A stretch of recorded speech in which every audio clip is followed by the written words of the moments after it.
Bom dia a todos. Hoje o áudio é para falar sobre uma questão muito pouco comentada, na verdade, na literatura. Alguns artigos, se você for procurar, vocês vão ver algo sobre isso, que é o papel do sinergismo como causa do pseudotumor cerebral. O sinergismo de fatores que potencialmente causam o pseudotumor cerebral. Eu tenho visto isso em alguns poucos pacientes. Na maioria, você não vê sinergismo, você vê um fator só atuando. Mas é interessante que em alguns casos existe, na verdade, assim, um somatório de causas, né? E daí você fica na dúvida o que causou, quem é o principal. E no final você acaba percebendo que é possível que haja esse sinergismo, né?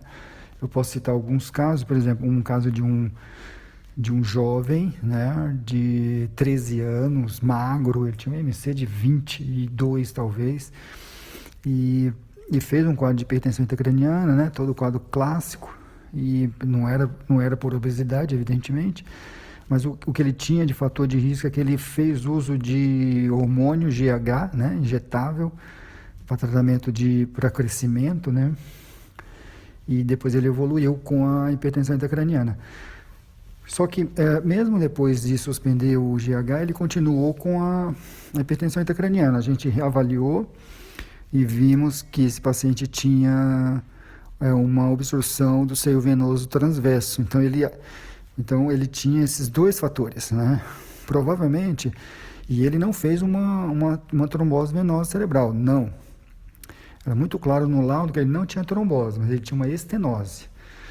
Entende? Então, não dá para negar que deve haver esse papel, um sinergismo entre que o GH pode ter sido o fator que precipitou e a estenose que já tinha, ou ela se desenvolveu, evidentemente, mais provável ter se desenvolvido depois, mas foi quem perpetuou a hipertensão intracraniana mesmo tendo tirado o GH.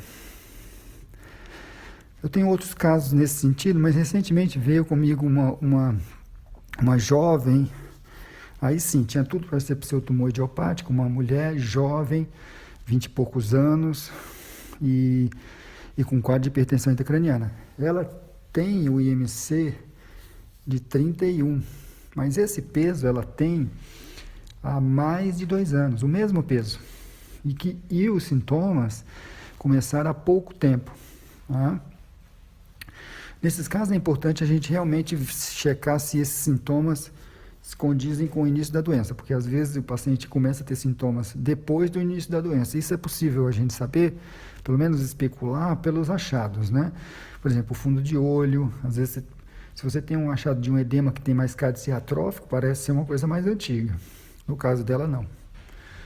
Ou então, defeito de campo, né? Quando você já tem um defeito de campo moderado, então é porque não é um caso recente. No caso dessa paciente, não. Ela não tinha defeito de campo. Então era um quadro agudo mesmo, tinha de pouco tempo de início. Só que aí, onde entra o sinergismo nessa história? Ela tinha obesidade, que ela já tinha há muito tempo, e depois, há 3 semanas antes do início do quadro, na verdade assim, o quadro começou há 3 semanas, e ela teve, ela tem um mioma, ela fez metrorragia, ela estava com anemia, uma hemoglobina de 9, e por conta disso ela fez um tratamento com hormônio, um inibidor de GNRH, para controlar esse sangramento. Então, segundo ela fez a injeção, com alguns dias depois ela evoluiu com a dor de cabeça, né?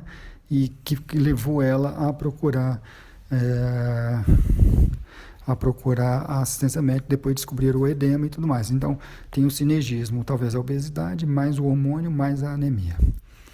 Tá? Então, é importante ficar atento a isso, porque às vezes resolver um só dos fatores não resolve todo o problema. Ok? Obrigado.